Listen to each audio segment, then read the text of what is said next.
And we are back with the third segment of the GSMC Basketball Podcast presented by the GSMC Sports Network. And in this third segment, we are going to be talking about, or I'm actually going to be giving my all-time starting lineup, a team that I think can legitimately beat any team and every team that they go up against. Doesn't matter whether it's all-time, it doesn't matter whether it's currently, they're going to win and they're going to find a way to win. I guarantee it. This is the lineup that I think has the best chances of winning. And before I do that, I do want to acknowledge Manzano in the chat saying that he questions, but can you understand why I said Bam should have won it? Because of the fact of his versatility. He's not one-dimensional like Rudy Gobert, just a blocker, forgetting that Bam is undersized. And yeah, I do understand your point.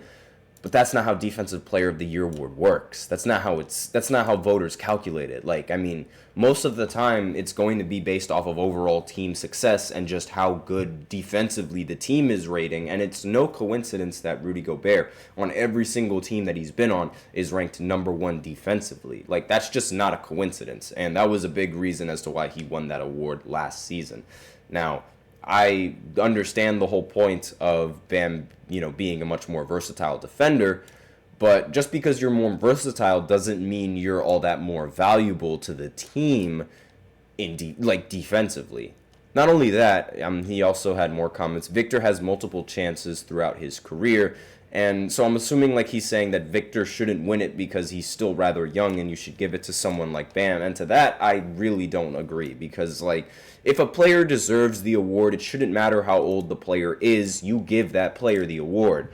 And I understand respecting, the veterans that have been in the game before you.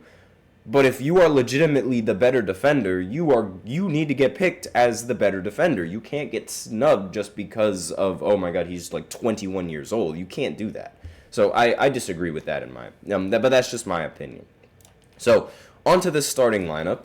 And so for a little bit of context, Austin Reaves the other day, 2 days ago, he made a starting lineup, an all-time starting lineup.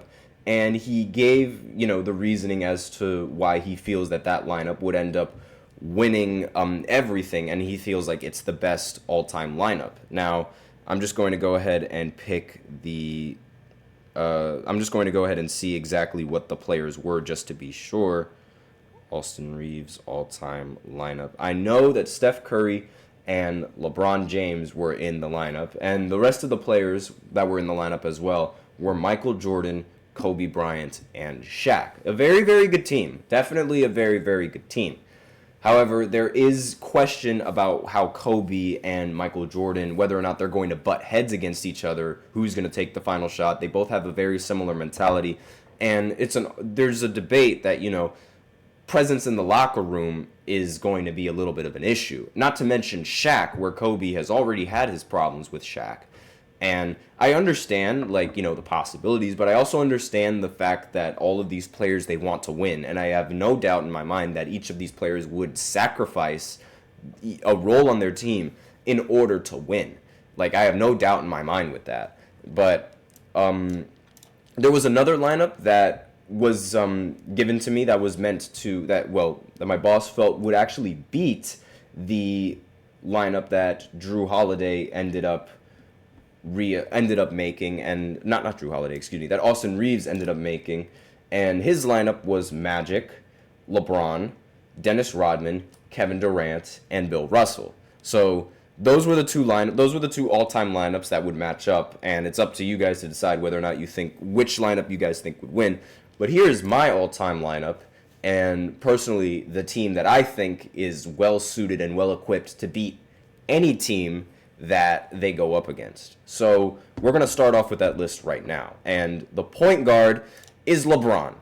And if we're going to be specific on the year, I'm picking 2018 LeBron when he was in the postseason and the year overall. He was a freak of nature. Without a doubt, the best player to ever touch a basketball and the best player to ever play in the postseason in that year. What he was doing to teams and what he was doing for his team is unheard of. He became the only player in the history he became the only player in the history of basketball to actually lead really, really bad teams to 2 finals appearances. He did that in his first finals appearance, and then he does it again in 2018. Not to mention leading his team to being the only team that is able to beat the Celtics after the Celtics take a 2-0 series lead. That has never happened before up until that point, and it still hasn't happened up until this point. So this version of LeBron, or in fact any version of LeBron at the point guard, is by far, in my opinion, the best pick at point guard. Not to mention all the defense that you're going to get from LeBron at the point guard position, being a versatile defender, being able to switch off of screens, while also being able to operate and actually guard a lot of the point guards in the NBA. Like, there's literally no defensive mismatch against LeBron.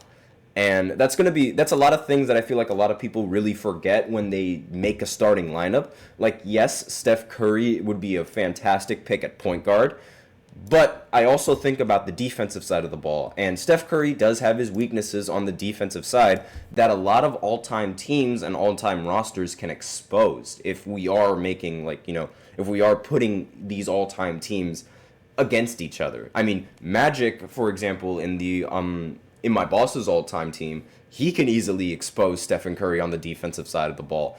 And again, Steph Curry himself can expose himself on the defensive side of the ball. So I really think that, defense is going to come a long way in these all-time matchups, which is why the lineup is constructed the way that it is. And on top of that, spacing. And the shooting guard is going to be Kobe Bryant. Now, I know what a lot of you are thinking.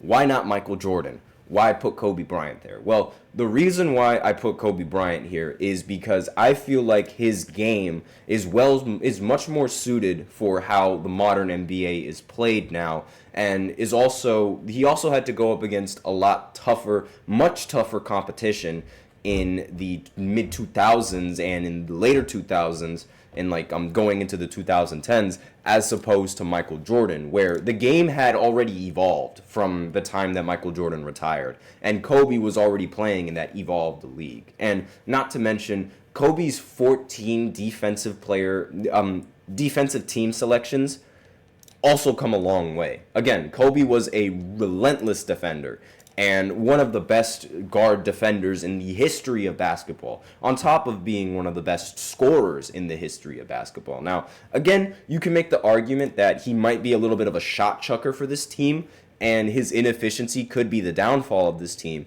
But to that, I say, look at the Olympics and how well he was able to play on a very stacked team. He was able to fill in his role whenever he needed to, and he was a very, very good leader alongside with LeBron James in that Olympic run. So, because of that Olympic run in 2008 and in 2012, proving that he can actually, not be a selfish player and actually play with a stacked and loaded team, this is the reason why I put him at the shooting guard as opposed to Michael Jordan. And a big part of that is because of how Kobe's game is much more adaptive into a more modern scheme, and that's sort of what I'm looking for when creating this lineup, because Kobe can shoot the 3-ball a lot better than Michael Jordan could. And he could still shoot the mid-range, but again, there's several other scorers on this team that can also shoot the mid-range rather efficiently, one of them being Kawhi Leonard. Now, I know a lot of people are thinking, okay, Kawhi Leonard, I mean, that's a very out there pick, because not many people would have Kawhi Leonard on their all-time lineup. But I would pick Kawhi Leonard in the year of 2018, and what he was able to do for the Raptors in 2018 was astonishing. Now, imagine if Kawhi Leonard is actually able to stay healthy, because this is a lineup we're talking hypotheticals, so obviously we're not going to count any injuries whatsoever. And if Kawhi Leonard is healthy, he is one of the best performers in the postseason. And not only that, but he's also a player that has won Defensive Player of the Year before. And his defense, while it's sort of hindered over the last few years due to injuries and also due to the amount of presence that he requires on the offensive side of the ball, because, I mean, you have to focus on scoring. That's going to take a toll on your defense. On a team like this, Kawhi probably wouldn't even have to worry about scoring the ball all that much, even though he most definitely can. Like, he'll only score when he needs to. And again, like, it's not like he demands the ball 24/7, it seems like. But again, he can score the ball when he needs to.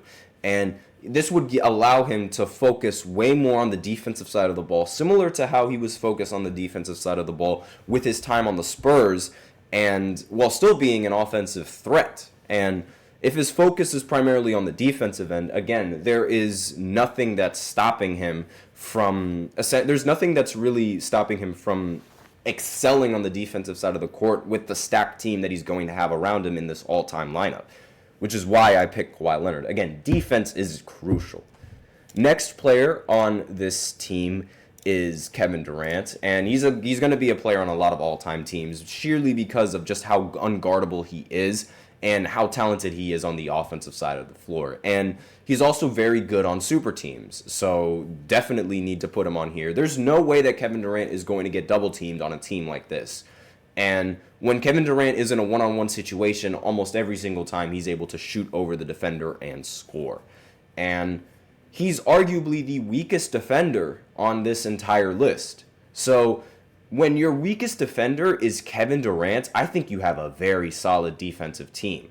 And again, Kobe, LeBron, Kawhi, one of the things that's going to be rather underrated about this team is the ability to switch and the ability to guard every position. Kobe is able to guard the 1 through the 3 just perfectly fine. LeBron can guard the 1 through the 5. Kawhi can guard the 1 through the 4. Kevin Durant can guard the 1 through the 5. And the next center available, like he's mobile enough to be able to stay in front of a lot of perimeter players. Obviously, not to the best, because his main presence is in the paint. And again, he can provide the defense in the paint, the center that's going to come up. I'm not going to spoil that yet. But Kevin Durant being the weakest defender on this roster is, in my opinion, a very solid team. And you can make the argument that he's not even the best offensive player on this roster.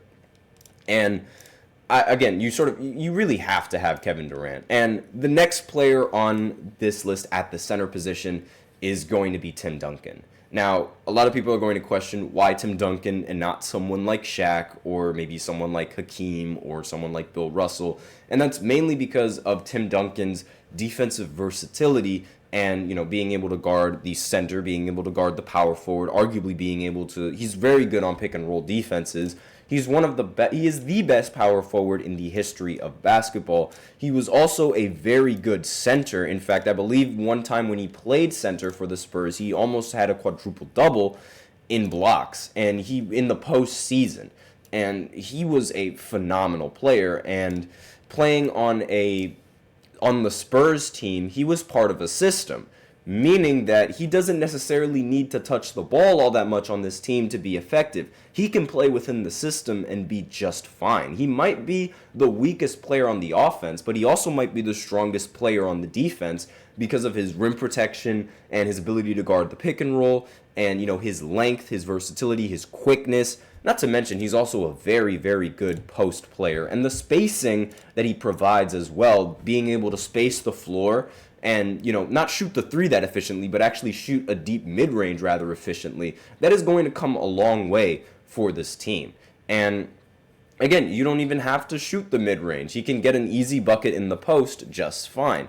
So I think this lineup has the overall best combination of defense, the best combination of offense, the best combination for spacing, and the overall will to want to win the game. And the overall will to want to win championships. And again, the leader of this team is going to be the king, LeBron. I mean, he is going to be able to create plays. He's going to be able to create looks to so many of these players. And Kobe will be able to work in the isolation. And Kobe, whether you guys want to believe it or not, he will actually pass the ball to players that have the same work ethic as him. Kawhi Leonard, Kevin Durant, and LeBron James being fantastic ball players. He's going to know what it takes to win and how to find use out of them. Same thing with Kawhi Leonard. He could be focused more on the defensive side. Being able to switch with every single player on this team is a serious, serious problem for a three-point shooting team, because if you have a team that really takes a lot of threes, this lineup with, Kevin Durant and LeBron, Kobe and Kawhi Leonard, it's so easy to switch because, imagine if you're Steph Curry, just for lack of a better term, on the perimeter, going in, trying to get a screen, right? So let's say the power forward decides to set the screen. All right, LeBron, who's going to be on Curry, he's going to get switched on to Kevin Durant. So more screens would come. He'll get switched on to Kawhi. More screens would come. He'll get switched on to Kobe. And more screens would come. Arguably, Tim Duncan would be the weakest defender out on the perimeter. But these players, they have enough lateral quickness, especially Kawhi, to be able to get to the shooter most of the time, and not to mention their length and their wingspan. Kawhi and Kevin Durant's length and wingspan, along with LeBron James and Kobe Bryant. He's arguably the weakest. In fact, he's not even the weakest link. But in terms of wingspan, he would be the weakest link. But still, Kobe puts a lot of effort on the defensive side of the ball, and he locked up Kyrie. There was a play where he was actually able to guard Kyrie in an isolation, and that is something that very, very few NBA players are able to do. And again, this lineup has a perfect combination of defense, perfect combination of offense, perfect combination of players being able to play a certain role, and players that are willing to adapt to that role for the betterment of the team. And that's really the big reason as to why I made this starting lineup the way that it is. Let me know in the comments what you guys think of the starting lineup. Would you rather have somebody else in the lineup as opposed to some of these players? All of that I'm more than happy to listen to in the comment section. But with that out of the way, we're going to go ahead into the fourth segment where I talk about the odds of who would win the Coach of the Year award. So we already talked about MVP, we already talked about Defensive Player of the Year, and now we're going to talk about the Coach of the Year and which coach I feel like has the best chances of winning the award. So I'll be right back after this short break.